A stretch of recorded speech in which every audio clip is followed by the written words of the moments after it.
Hello, and welcome to the Love Your Work Life podcast. I'm your host, Elissa Shuck.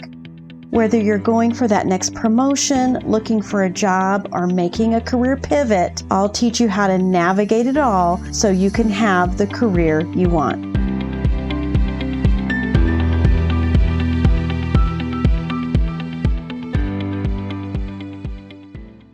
Welcome to episode 64. I have been noticing a problem out there, and it is that too many of you are looking at your job search or career from the perspective of what's missing.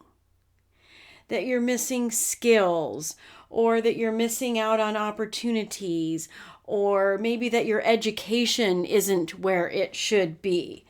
And the reason that this is a problem is because what's going on in your mind is what you experience in your reality. There will always be lack. There will always be never enough or not quite there when all you can think about is what's missing. And it's just crazy how this plays out. I'll give you a very specific example. When I start coaching a client on interviews and we're getting ready to do interview prep, the first question I always ask is, what's working? What's working really well for you in interviews? And the answer almost every single time is actually what's going wrong. It's like I never asked what's going right. The brain is just bypassing that, skipping right over it, and going to what isn't working. This is just crazy town, how our brains are wired to look for what's wrong. But you've got to fix this. And the reason you need to fix it is because it's going to show up. It's going to stop you from taking the actions you need to take, or it'll be a distraction and you will be always taking courses and never actually applying for the job because something's always missing. So what is the solution to this? Number one, I would offer you that once you decide that life is 50-50, I learned this from my coach, Brooke Castillo. Once you just decide that 50% of it is going to be great or good, and 50% of it is going to be not great and not good, you don't get thrown off by either side of it, actually. You're not on a roller coaster ride. Basically, you're saying, oh, okay, this is the 50% that isn't fun. No problem. And because you are acknowledging that that's kind of how things are always going to go, it means that you won't have any surprises. It means you'll automatically be prepared for the unexpected because it just happens. And you'll be able to adapt to it. You won't lean into the negative side, that negative 50%, nor will you be addicted to the positive 50% and think something's gone terribly wrong when you're not living in happiness all the time. You see where I'm going with this? It's being aware that there's always going to be a 50-50 element, and then deciding to be intentional about what you have instead of what you don't have. What I'm saying here is that what you have exists outside of the 50-50. A bad day doesn't take everything away from you, and a great day is just that great day. Like, it doesn't have to determine what you bring to the table in your career and in your roles that you're pursuing in your job search. So how do you get to a place where you're just acknowledging what you have and not allowing the teeter-totter of 50-50 to take you out and get you out of your game plan? Well, first, you need to train your mind. We spend so much time, so much energy investing in a lot of other things, in a lot of areas of life, and hardly any in training your mind. But training your mind is actually one of the most, if not the most important things you can do to navigate life. When it comes to your job search, what I want you to do is review your career history to acknowledge the plus side of things, focusing on your strengths, identifying your transferable skills, identifying your workplace strengths.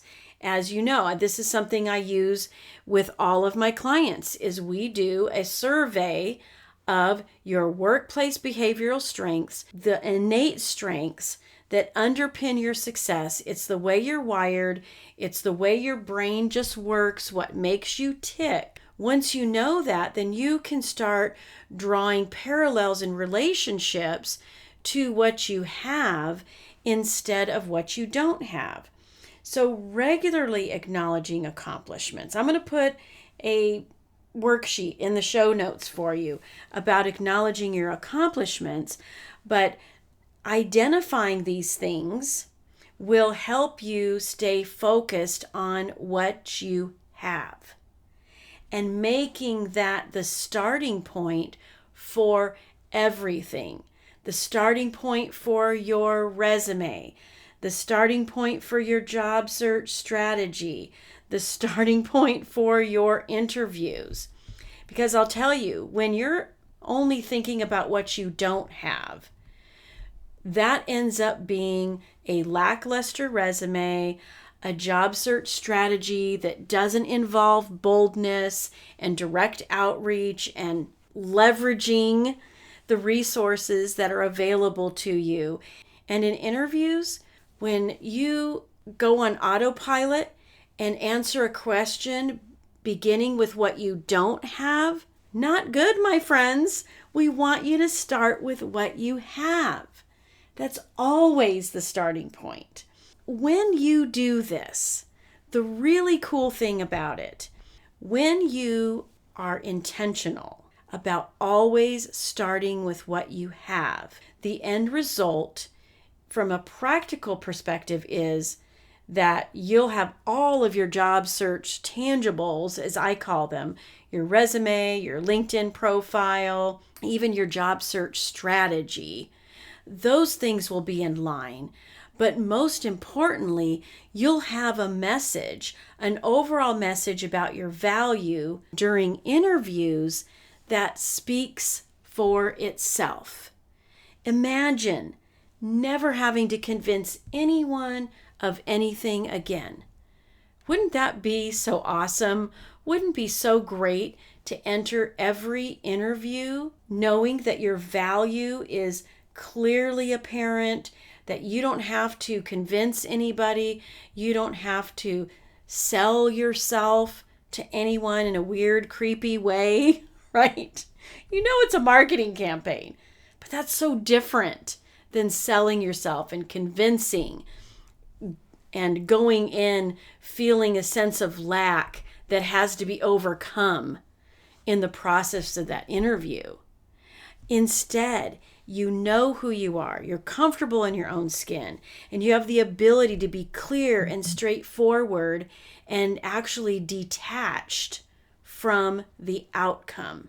Such an incredible state to be in when you're entering your job search, when you're deep into interviewing, that you're just detached. This might work, maybe it won't work. 50-50, right? But it's okay because you have so much more beyond that. I have coached hundreds of people, and I am telling you with absolute confidence that I can always find a starting place. Always. I can find the connections between the job you have and the job you want. And if I can do it, so can you. You just have to train your brain to be looking for it. And I'm telling you, we're not making stuff up here either. We are being very authentic. We are finding the starting points and the connections that are full of integrity, because when the focus is on what you have right now, today, and the value that you've accumulated over time, what you're doing is you are unlocking things that have been sitting there in your brain waiting to be put to use. Our minds translate our outer condition. So if you're always looking for what you don't have, then the translation inside your mind is that you're lacking, or maybe you're not worthy, or maybe you're not enough.